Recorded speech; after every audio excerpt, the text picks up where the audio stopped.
everyone. Welcome to Promo Perspectives, a new podcast by Sage. I'm your host, Anne Marie, Senior Social Media Coordinator. I am her co-host, Gabe Gotai, Senior Marketing Coordinator. We are so thrilled to be joined today by special guest Colette Williams, Digital Marketing Manager with PPAI, and we're here to talk about social media for promo pros. PPAI just released their Online 18. It's an annual list of the top performing social media accounts in the industry. And today's conversation is going to talk about some of the philosophies and strategies behind becoming a top social media performer. Colette, thank you so much for joining us today. Yeah, thanks for having me. I'm excited to be here. Yay. So why don't you go ahead and kick us off by telling us a little bit about your role at PPAI and kind of how you got started in the social media marketing world to begin with. All the things, right? Right. We're starting hot and heavy. Okay, so I'm the Digital Marketing Manager, so I touch everything digital. So that is everything from social. We're working on a big website project right now. So anything where you're thinking, anything that you see on the internet, it's you. It's probably.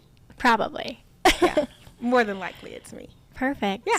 And so how did you morph into being this social media marketer? How did that all get started? Well, yeah, so I won't date myself, but I am going to date myself because I'm going to tell you I jumped on social because my college professor was like, there's this thing called Facebook and you're now going to get your syllabus on it. And so there it began. And I think, everybody is on social. I mean, even my dad sends me TikToks. I'm like, dude, what are you doing on TikTok? So, obviously I had personal accounts, and then just being a digital native that I am, I just dived into it and then started leveraging it. And I really embraced it because my background is communication, corporate communication, branding, all of that. And so it was just a playground for me to try different ideas as a creative and see how they worked and throw them out there and see how people responded. And so I just kind of fell into it. That's awesome. How about we go ahead and date ourselves too? I'll answer first. But what was your first social media account? Because mine was MySpace. And I remember my first profile pictures where we took the digital pictures with digital cameras like this and then checked on it. What was your first account, Anne-Marie? I will tell on myself that I had very strict parents. I was not allowed to have MySpace. So my first wholesome social media account was Facebook. Family, friends, that's all I was allowed to have. So diving into more the business end of things, as you grew from personal social media to a professional social media marketer, what kinds of things do you find you prioritize in a social media strategy? So that is a bit of a loaded question. I will say for us at PPAI, what we prioritize at the end of the day is our community. Our online community really mimics our membership community, and so we really try to do everything we can to pour value into them through our social media, our online presence. So that really is priority. And then I would say just even my personal socials, that's the same. If I'm gonna post, it's not gonna be I'm kind of like a foodie, but I'm not gonna be posting food, right? It's gonna be something of value, because I think I have something to share, so yeah. When you prioritize the community, would you say you're mostly doing that through the content that you share, the way you directly engage with the audience, or a mix of both? Talk about that a little bit. Yeah, I think all of the above. I think we prioritize being tightly aligned, listening to the needs of our community, what they need, what they would like, and looking at what they're responding to, not just on our socials, but, on being abreast and on top of who they're following, who they're engaging with, and trying to meet them where they are, for sure. And then I would also say looking at and making sure that how we show up is in direct alignment with our association goals, right? And then looking at those two and seeing how they come together so that we can be impactful when we put out a message on social. Awesome. And so for our listeners, I know there's a lot of people starting ground zero. Maybe they haven't prioritized social media strategy at all. Yeah. So that word community maybe sparks something in them. what is something that they can do to start engaging in their own community on social media? What would your advice be to them? My advice to them would be stop posting and ghosting. Just stop doing it. So what do I mean by that? I mean, like, when you're showing up, be present, right? Just like in this conversation, like, we're present together, we're, making eye contact, we're engaging, we're asking follow-up questions. And I think that a lot of times gets lost on social. So I think it's really important to engage with people in an authentic way. Ask questions, be in wonderment of what people have going on. And also respect that people are showing up for you, because I think what happens is we see people with, hundreds of thousands of followers, like these mommy bloggers that, weren't mommies when we started following them. And now they have hundreds of thousands of followers. And here you are trying to start your social channel and you have 200 and maybe 20 of them are the folks that were following you on Facebook, your mom and your aunts, right? Mm-hmm. But those people are still showing up for you. So when they're commenting, when anybody is commenting, respond back. My thing is, like, we never try just to like a comment. We try to like and engage and, thank people for their time, because people have other things that they could be doing, right? So for them to prioritize having a conversation with us is important to us. And so we want to honor that. Now, we may not be 100% perfect at it, right? It's still a flawed system. We're still people. We're not AI, but we really try to engage people in conversation whenever we can. So I think that, number one, if you do that and you do that with intention, you will definitely see things start to brew. I love that. Yeah. That actually reminds me of this conversation I had with one of my friends. Uh-huh. She doesn't do anything professionally with social media at all. She just, her mom and her aunts. But she always, every year, gets so many birthday comments on her post, and she has yet to ever ghost anyone. She will comment, thank you, to every single person. It's not like, thanks everyone. She'll comment every single comment, thank you. And I asked her one time, I'm like, it's like hundreds of comments. I'm like, that takes so much time. She was like, well, if you were at a birthday party and someone goes up and, like, tells you happy birthday, would you just, like, turn around and walk away? I love it. I was just like, okay, you need to do something with that. Like, I feel like getting a t-shirt made. But she was like, I want to tell them thank you. I know. Is there a supplier that can give me a t-shirt? So yeah, that reminded me of that. It's so true. If someone, like, walked up and handed you a gift, you wouldn't just give them a thumbs up and, like, turn around. You would say thank you for your time. And you know what, Emery, that right there will set you apart, because not a lot of people are doing it. Mm-hmm. Not a lot of people are doing it. So the minute that you divert from the crowd, you're automatically gonna be seen, you know what I mean, in a different light. So I love it.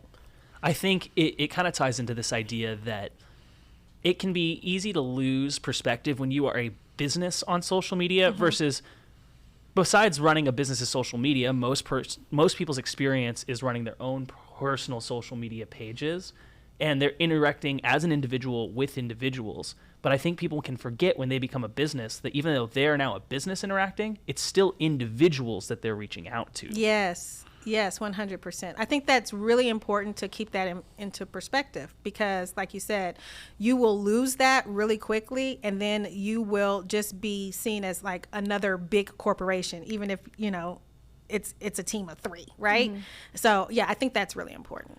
Let's flip that point of view on, when you talk about content and engagement and you're reaching these people, let's flip the point of view of you are one of these people. Okay. What kinds of things are you looking for that makes you want to engage with somebody's social media profile or a business's social media profile? So me as Colette me, or me as PPAI me? Let's hear both, but start with Colette you. I think, okay, so I am a lifelong learner. So anybody and I have very little time, just in general, like, my schedule is packed. So any spare moment I have needs to fill my cup with value, right? And so I'm engaging with people who are bringing me value, who are providing, who are aspirational accounts, who are adding to my knowledge base. And that sounds all, like, philosophical. So I promise you I'm not just all following like professors or anything like that, but I'm just saying like anybody who is showing up authentically and can show me a different perspective on a topic that I enjoy is who I'm seeking out. Yeah, and then I think for a brand, engaging for us is a little different because we're wanting to create community. Not that I don't want to create community, on my personal channels, but typically when you're on your personal channel and you're not showing up as a brand, that is already your community, right? Like those are the people who you can call up on the cell phone or go knock on their door.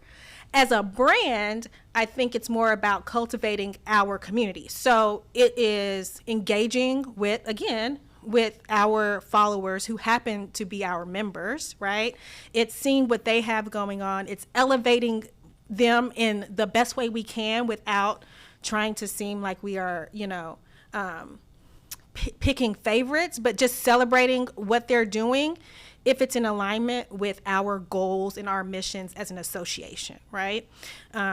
So I think it's nuanced, but it really is about providing value and gleaning value from our community. So it's reciprocal. I think it's an interesting point too that you talk about how you interact with these other people and the other people that you're sharing the content within that community, because I think a lot of, especially people running their social media from a business perspective, they almost just look at it as a platform for publishing content marketing, and they're completely missing out on the actual social engagement aspect of it, which is going to be both with the individuals in their social following community, but also, as you're talking about, as a brand doing marketing, you also have to interact and be social with other brands and thought leaders. And does that play into your strategy at all? Yeah, I think so, because you can't grow in isolation, right? And I mean, I like to think that I know it all, but Dale might think otherwise. But the point is, like, we don't know everything, and in order to grow and in order to understand, in order to elevate not just our brand PPI, but like this industry, that really is our mission, right? We have to be looking at other thought leaders. We have to be seeing what other people are doing, and taking that into account and engaging with them and asking probing questions and being interested, right? Like, really, that's what people want on social. They want you to be interested, right? Instead of interesting. And so what we try to do, since I've, taken the helm as the digital marketing manager, is not to be so PPAI focused, like, look at us, right? But to be interested in what else is going on and elevating that in that way, right? And or on social.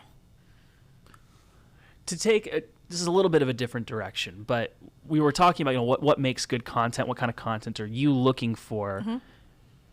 Businesses, especially small businesses, they have to figure out who you are to determine their strategy, right? Who is the person that they're trying to reach? Who is that community? And something that I found interesting about your Online 18 article was not only did it break down for each person on that list why you put them on the list, because there were all kinds of different reasons. For some people, it was the quality of their content. For some people, it was the kind of content they shared and engaged.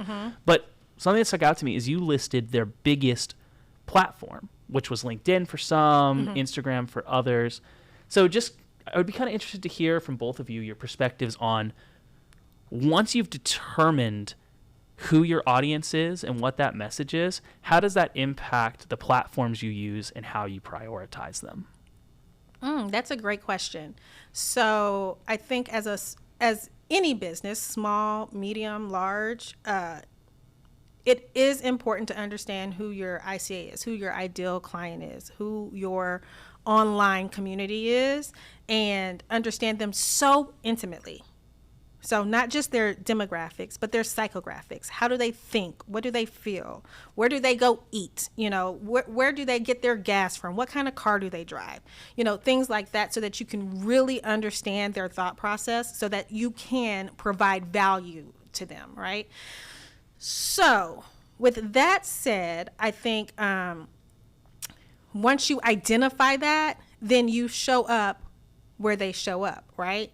So And you have to be okay with knowing that maybe it's 80% of your folks are showing up here, and you have to be okay that the other 20% is over here. It doesn't mean that you won't visit the other 20%, right? It doesn't mean that you won't show up on other platforms, but in order to be of service, which is what any business or brand should be wanting to do on social media to elevate their brand and provide value, you need to show up where your people are, right? And just because you love a platform personally doesn't mean that that's where you need to be showing up professionally.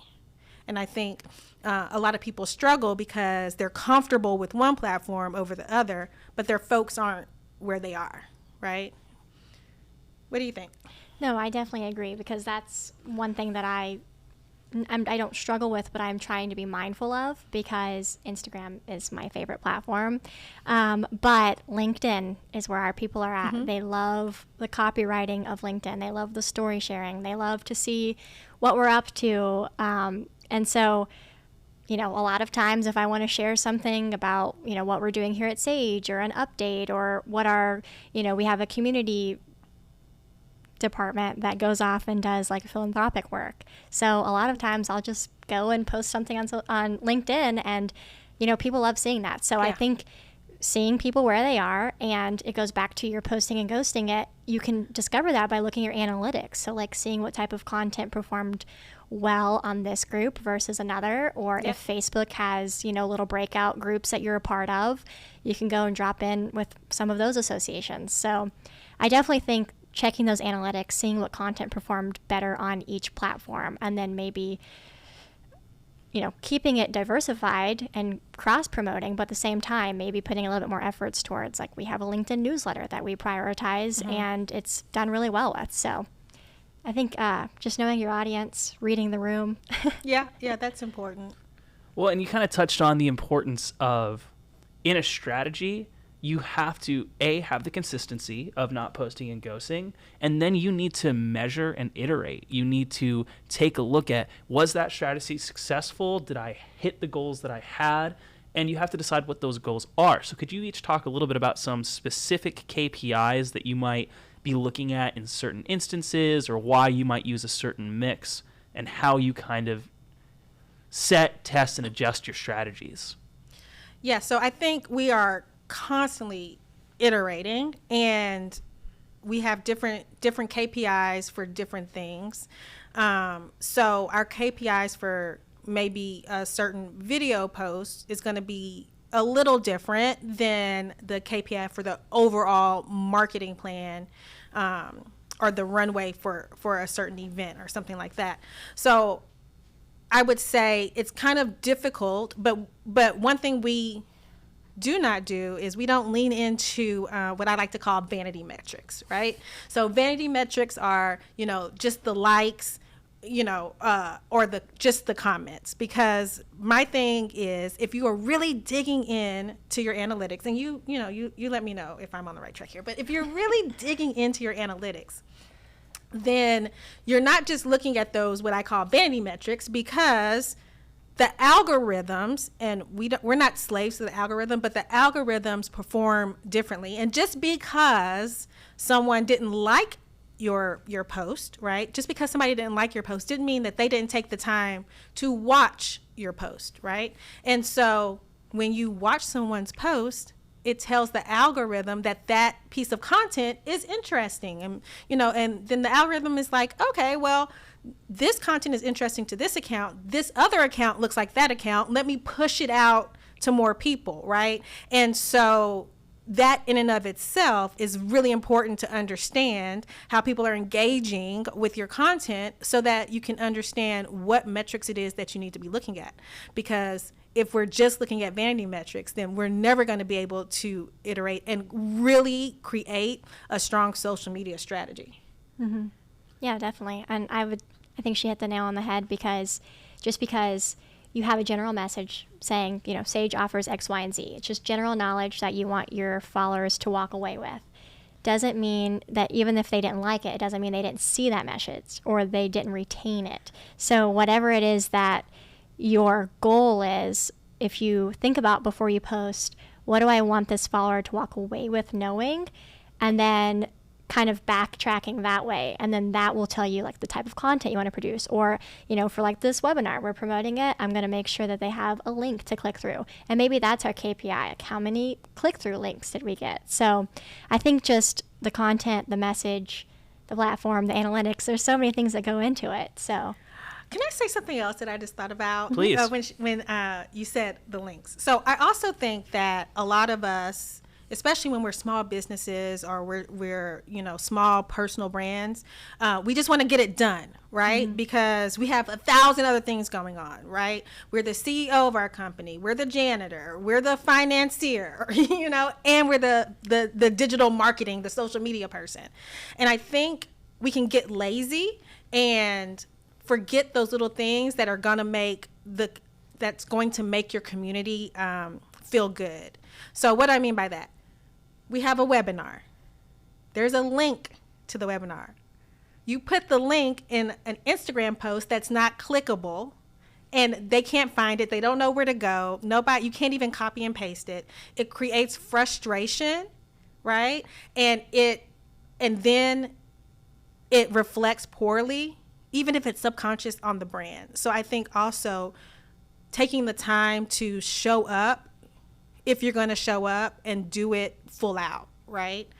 To make sure that you're easing that frustration and you're making it easy for people to engage with you. We make it so hard for people to engage with us and take that next step, because really what we want is we want to get them off of social media and into our ecosystem, right? We want to, so it's just a means to an end. Mm-hmm. So that just popped up when you were like, the link, and I'm like, yes, because there's so many times you want to engage with a creator, or you want to engage with a business and you want to support them, but they make it so difficult. Mm-hmm. Yeah, it's just another obstacle. Yeah, when that loading page takes too slow, you're like, you're testing me, I'm about to exit out.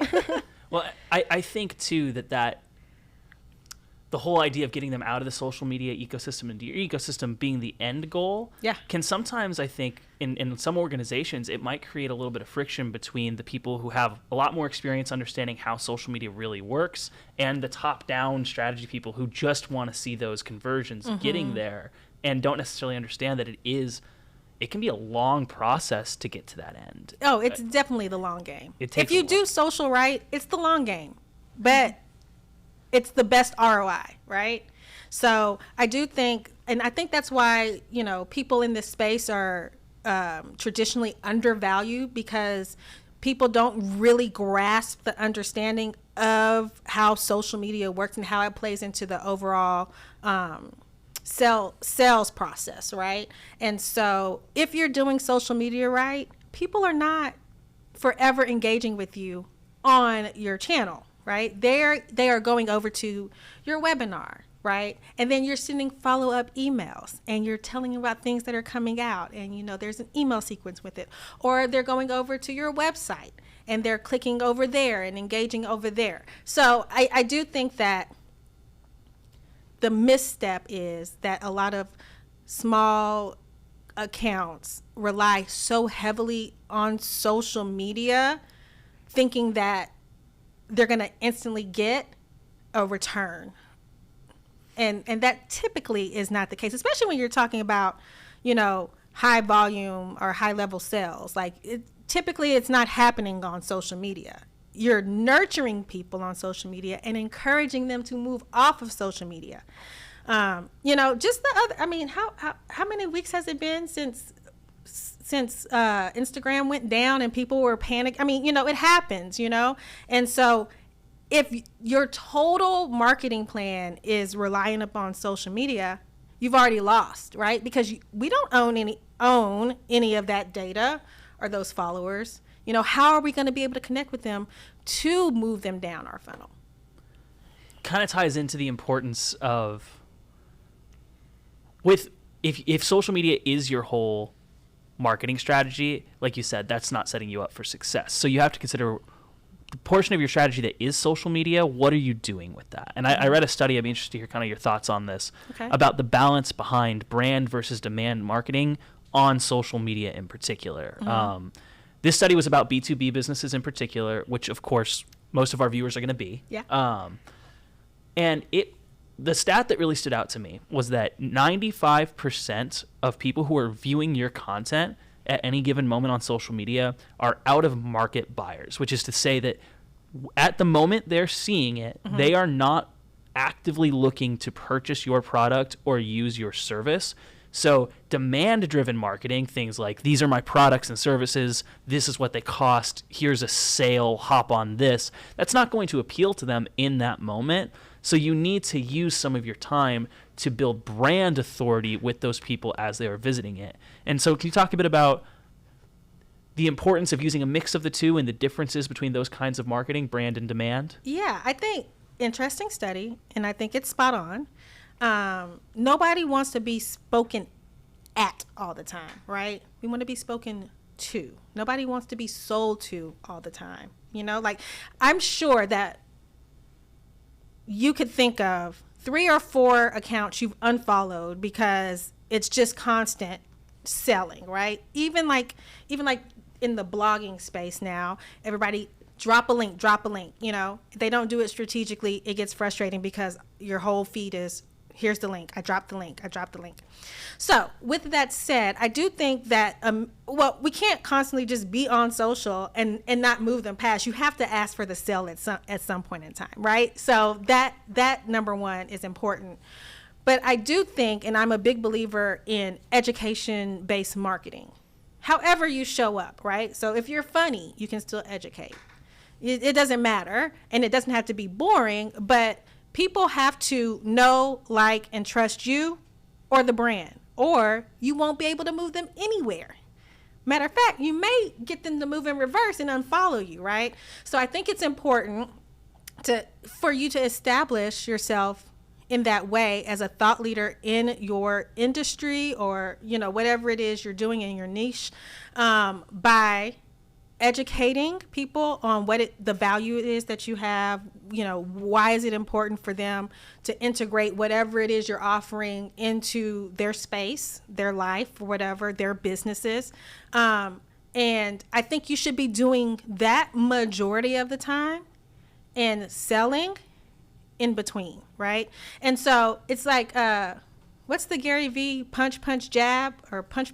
Do y'all know what I'm talking about? No? Okay. No. Okay. But basically, like, you know, you want to be, the ratio needs to be like 3 to 1, right? Where like you're providing some type of value and then you're offering up on a platter with ease, whatever your offering is. And that doesn't always have to be a thing, right? It doesn't always have to be your product, right? Like, wow, you know, it could be your knowledge. It could be jump on a call. It could be ask me a question. It could be look at this video, right? Like it doesn't always have to be selling, but you do have to have a balance of the two. And also you have to look, like, marketing goes in cycles. Even if you're not, you know, even if your background isn't in marketing, you need to understand that there are cycles. So if you know that there's a sale coming up and you have this sale every year in November, then you need to be seeding those ideas, you know, in what we call a runway. So 6 to 8 weeks, depending on what it is, maybe even longer. And in educating people about why they're going to need the thing that you're about to put on sale, right? Without selling to them.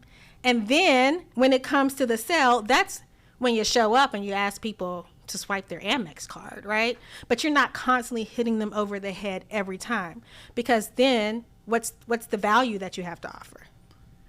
That is amazing. And honestly, all of your insight has been amazing. I think that after we wrap up here, because we are just about out of time, I think we might sit down and keep talking, which means that we might be releasing some bonus episodes in the audio version of this podcast. So if you want even more insight into your social media game, please stick around for those. I want to say thank you again to Colette for joining us today in the studio. Thank you. It's been fun. This has been so much fun.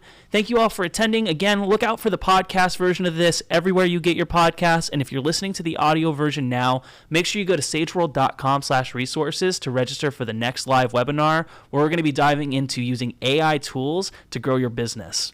Thank you all so much for joining us today. Thank you, Anne-Marie. Y'all have a great day. We'll see you on the next show. Bye.